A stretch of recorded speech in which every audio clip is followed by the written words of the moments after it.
Camera not set, Ebonee. Shouldn't do it. That's their fault. In the name of the everlasting Father, he that causes all that exists to exist, he that is self-existent, he who directs the sunships of millions and trillions of years, he who made time the seat of the universe. He's known among the ancient Kemites or Egyptians as Amun-Ra and Aten, among the Hebrews as Ansaf, Yahweh, Elohim, among the Christians as Lord, God, Jehovah, among the Muslims as Allah, the one God, among the Rastafarians as Jah, Rastafari, among the Yoruba tribe as Olodumare, Obatala, and many other Orisha gods. I bear witness that all of those names refer to the same one, Almighty God. And it is to that entity whom I give reverence and to whom I submit. I boldly proclaim that we are those children of those black men and women who survived the transatlantic slave trade. We are that lost 13 tribe, born here in North America, and that we are of a Nubian Kemetic lineage. I further proclaim that the blood of all the nations of the world flow through our veins. I greet you all in the ancient but yet holy words of peace in the languages of our fathers, of Hotep, Shalom, Assalamu alaikum, Habarigani, Alafia, Ashe. All greeting words and salutations of peace in many of the languages of our fathers. I greet you in peace. Welcome, welcome to the Toma Nation, aka Temple of Mercy Association, located at 616 East on 71st Street here in Chicago, Illinois. I am Brother Minister Raheem Kased Aten, founder of this great movement, along with the co-founder, Brother Minister Omari Jahi Aten, and the First Lady of this movement, my wife, Sister, almost said minister again, Sister Makita Aisha Aten. If I say it too many more times, me and her gonna have to go and sit down and have a big meeting so that we can go ahead and do what seems to be something that I'm not sure of, but we'll talk about it. And I do say it in the way of there is really not a bad thing to be a minister of God.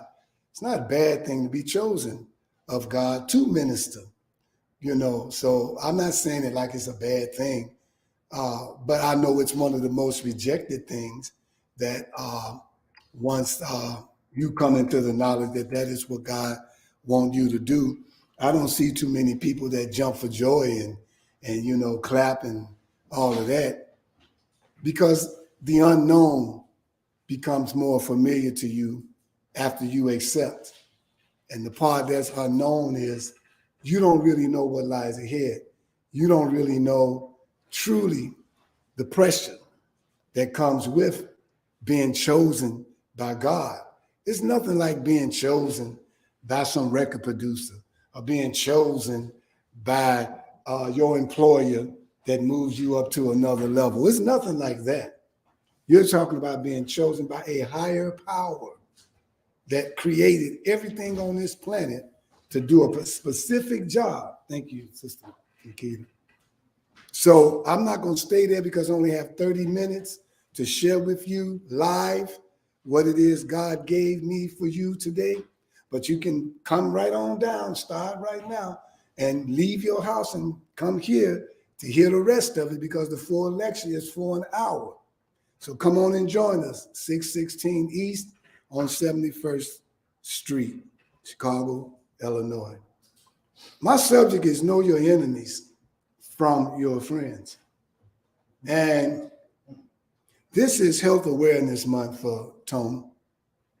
And I want you to understand that as above, so below, but you also have the microcosm and the macrocosm. You also have internal and external situations.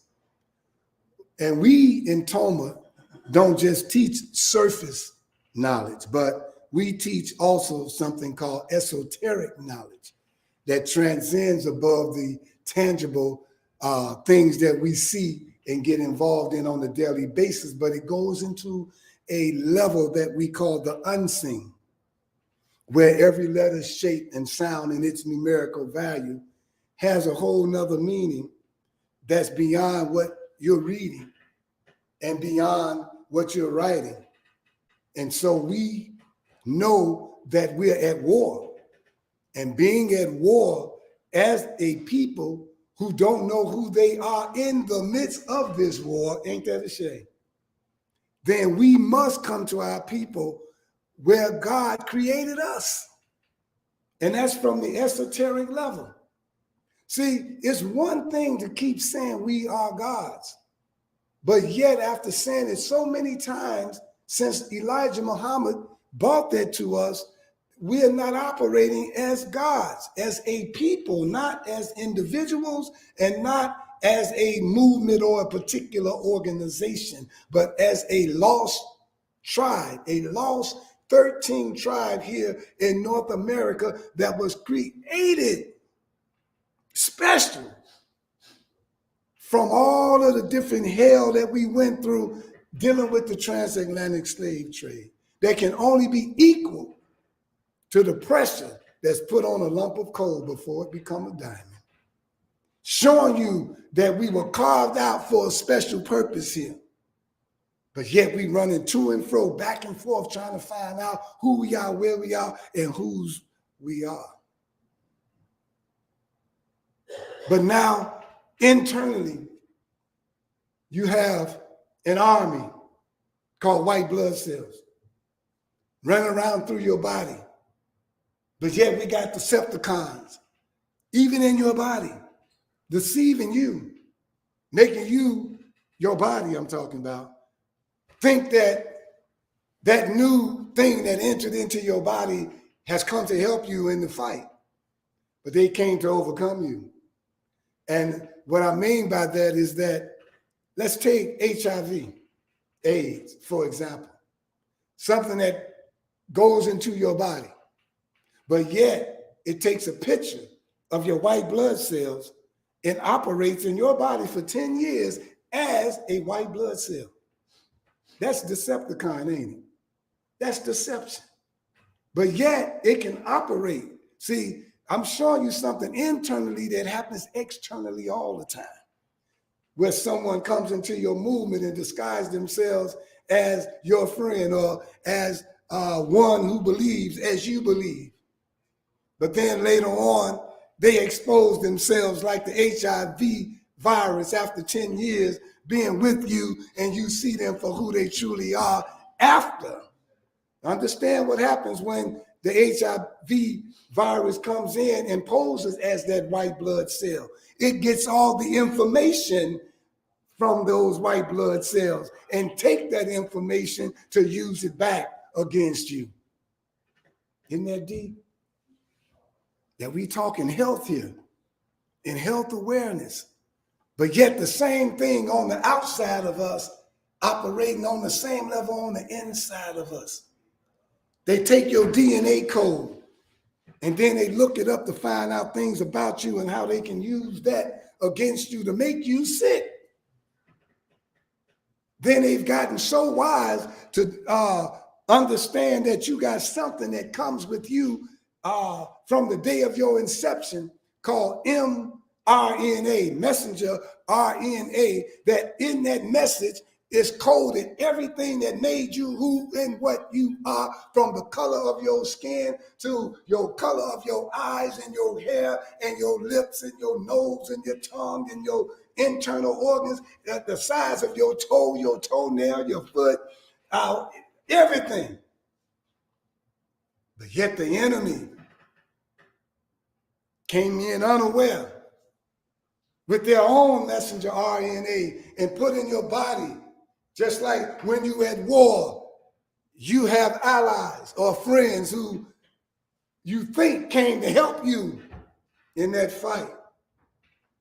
They tell you that they put this thing in your body And what it does is creates the germ so that your body can exercise. You know, you do war exercises where you, demonstrate and fight before the real war, where this messenger RNA goes in and produces the virus for you so that you can come and fight it, and exercise it so that when the real one comes, you're supposed to be prepared for it. But see, when I'm talking about what's going on, we keep forgetting the hidden hand. We keep forgetting the hand that's behind everything that we said. No one wants to recognize the hidden hand. I don't care if other people in other countries is fighting the war. Right now, the hidden hand in almost every war on this planet is the white Caucasian. That's his hidden hand. You might want to cover it by saying America. You might want to cover it by saying Army tanks have invaded the community. But you don't want to look on the Army tank and it say, made in America. See, you don't want to see the true hand. And this is what's wrong with Black America today, right here in our country. We refuse to see the hidden hand. And this is why we continue to walk in disarray and in hopelessness, because the main persons that you put your hope in is your open enemy. That's what the problem is, brothers and sisters. That you want to lift up Martin Luther King, who said, in the end, I fear that I am leading my brothers and sisters into a burning house. Well, whose house? See, we don't want to go there. Whose house? It ain't your house. It was your house. It was taken from you. And now let's go back into health. All right. If somebody invades your house, you might begin to kind of learn how to manipulate the situation so you can stay alive. But if they have you handcuffed or tied down, then you got to begin to adjust yourself to survive.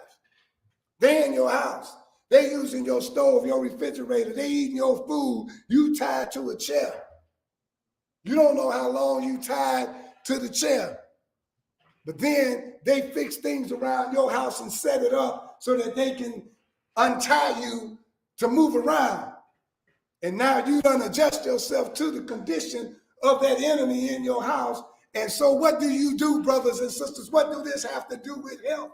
You learn how to live with it. Okay, did I hit something?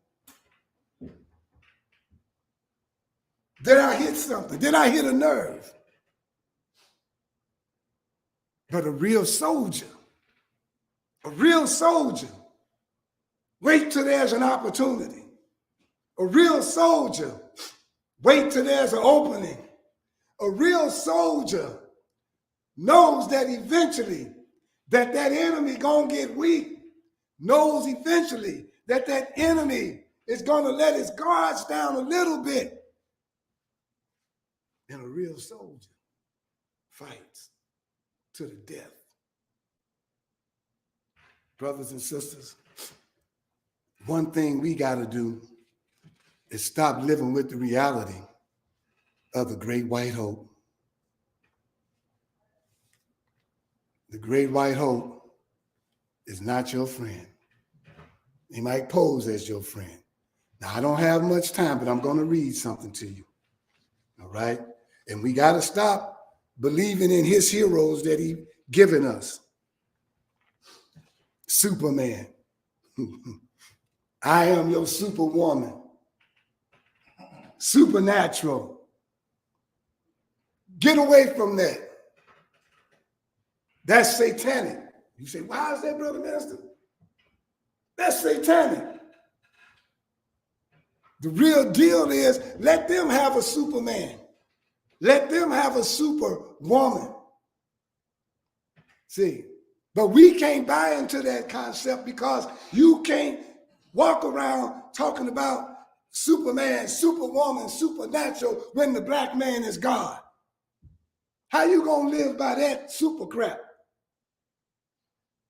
Ain't no super. You know why? Because if you God, you cannot survive under that understanding because super only means souped up. You take a con, soup it up, you taking it beyond what it was created for, and you pushing it beyond its capacity, and it wears out quicker. Tell me I'm lying. The black man is not Superman, the black man is God. The black woman ain't Superwoman, the black woman is God. There is no supernatural, it's of the devil, but natural is all power. Got to come out of it. We got to fight internally. We got to fight externally. We at war. We on the battlefield. In the year 2012, there was an article that talked about the CIA infecting Latin American leaders with cancer. I'm finna show y'all something before my time is up. Then I'll break it down to other stuff. See, if the black God don't move out of the category of all this living with stuff and whatnot and move into the category of miracle, we're not going to survive. See, and when we looking out of ourselves for a miracle, when the miracle is created in the laboratory in your own life, by your mentality, by how you think, you have to put the doctor's understanding away and go into yourself. Let me read it real quick about what happened so you can know this was in 2012. And just project from 2012 up until now and let's see what's going on. At that time, it was in May 2012. It says, over an 18-month period, 4 progressive leaders of Latin America and their fellow citizens were shocked by the diagnosis delivered by their physicians. This is within 18 months. What was it? Cancer. Hugo Chavez of Venezuela. All right. The president of Brazil, the president of Argentina, all of them. And then Chavez of Venezuela, he immediately warned that these diseases may be a new weapon of the empire. He called America the empire, to eliminate unwanted leaders. All right. Then it gives you different diagnoses here. In 2010, 60-year-old president of Paraguayan, something like that. I can't say. Paraguay, thank you. President of Paraguay was diagnosed with a tumor of his lymphatic system. All right, that was one. Then later on, 66-year-old former Brazilian president was diagnosed with larynx cancer. All this was within these months. All right, and that was 9 months after the transfer of power to someone else. 57 years old, Venezuelan President Hugo Chavez began treatment for cancer at the end of June 2011. Still no official data on what type of cancer he has. He was operated on in Cuba, July 20, 4 rounds of therapy. He went through all of that. All right. A series of medical tests confirmed that it was positive that he had cancer. Hugo Chavez was the first to become suspicious. He said, I'm far from delusions of persecution, but the fact remains the murder as a way of removing unwanted politicians has always been practiced by America. He said the empire. He said, I ain't got no proof, but it's obvious there's something strange that was going on among us and the politicians in Latin America. Says, then we talk about the murder of Fidel Castro, who was part of the Palestinian Liberation Organization over in the Middle East, how they gave him a disease, how they poisoned him. America knows how, working with Israel, how to shake your hand and a poison goes into your skin and you start dying. They got a certain gun they can point at you and some radiation or whatever come out and make you have a heart attack. Brothers and sisters among black people, Kwame Ture, who we call Stokely, whose real name was Stokely Carmichael, said out of his mouth that the enemy gave him prostate cancer. Same thing Minister Louis Farrakhan said, gave him prostate cancer. All right? Today, Latin America is not only united against the United States, but against Israel. So now you got the Palestinians or the Arabs against Israel, and you got Latin America against Israel. That means that the Latinos and all, they know the enemy is America. They know this. But you got sellouts among them like you do, like we do among us. They go for what they call the winning team or the almighty dollar. But he says here, all the countries recognize and want the independence of Palestine. So in fact, one can search for a trace not only of the CIA, but the Mossad as well. Why would I say the Mossad? The Mossad is the CIA equivalent in Israel. Brothers and sisters, Rahm Emanuel was, or maybe still is, a member of the Mossad.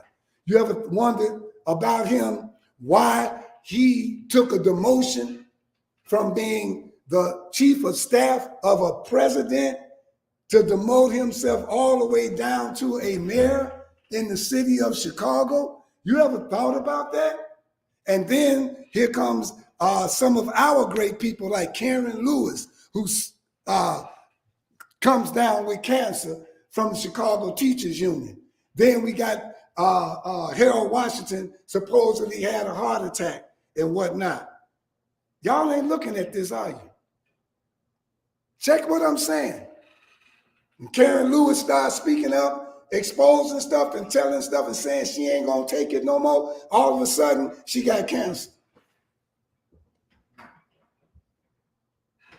So this ain't just happening in America. This is happening all over the world. But I want you to know the culprit is the United States of America. I'm telling you this.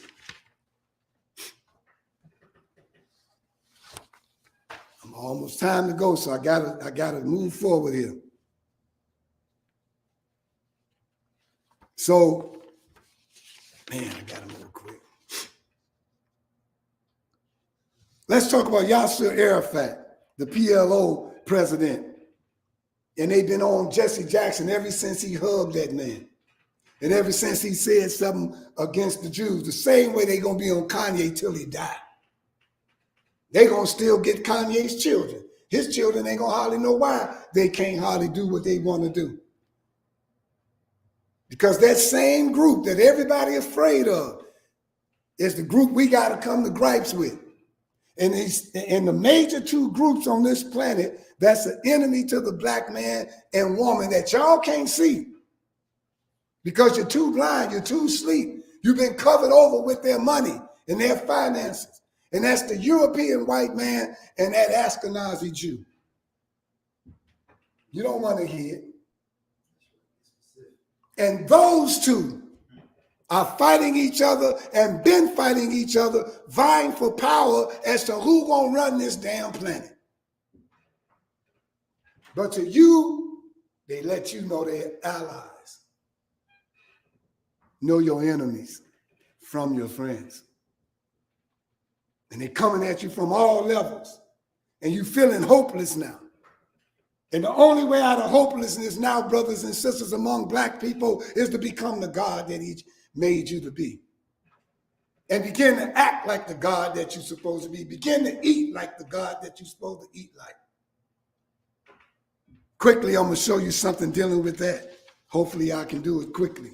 I gotta skip over, but I gotta get this out. Let's look at it.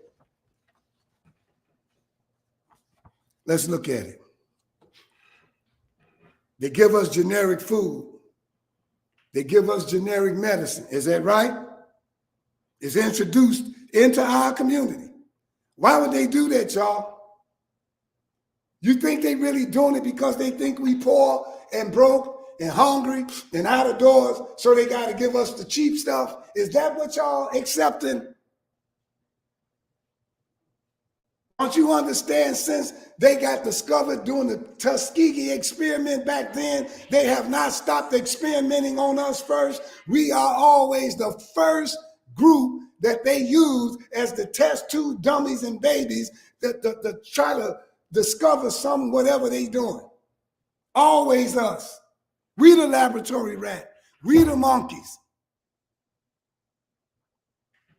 And so now they testing generic stuff for high blood pressure on us. They testing generic stuff for diabetes on us. They testing generic everything on us. And they call it generic because anything that is modified from its original is generic. So you can't call it GMO. And they test it on us to see how we respond. But we don't fight because they shape it and form it into a need and make you think that it's something that you got to have. Oh, I can't afford real penicillin no more, so I do need something for my infection. And the doctor comes. Most times he don't even tell you. He doesn't give it to you, say it's for infection. Because we don't ask no questions. Because we believe in that white doctor. But we question the hell out of the black one. Come on, tell the truth, shame the devil. That white man with that white privilege walk among us with the lab coat on, and we believe every word he say. If his eyes blue, we believe him 100%. If his eyes brown, we believe him 90%. If he black, we don't believe him at all. Let's be honest. We got a long way to go, brothers, sisters, but a short time to get there. We must become the gods that the Creator created us to be. He shows you throughout his Bible, throughout his Quran, even his son Christ showed you and told you that ye are gods, but children of the Most High God. It is imperative that the black man recognize that. Because if we don't, we're going to fail. It is on our shoulders to stand up and do what we need to do to resist every and all things that they're giving to us, a natural man and a natural woman. And we are not supposed to be accepting their generic stuff. I don't care if it's Food for Less. I don't care if it's Aldi's. I don't care if it's Save a Lot. We need to watch them test it among their people first before they bring it to us. And we should demand that. How can you build up an immune system with something generic? How? Show me where that's possible. I don't even have to be a scientist. If it's generic, it's going to break down something. If you modify it, how you think God feel you believing that somebody can modify you better than what he made? You tell me. And you don't see the white cracker in the midst of all of this playing God beside God, trying to destroy the black man and woman that he know is God. The hell with your superwoman. The hell with your superman. And your supernatural crap.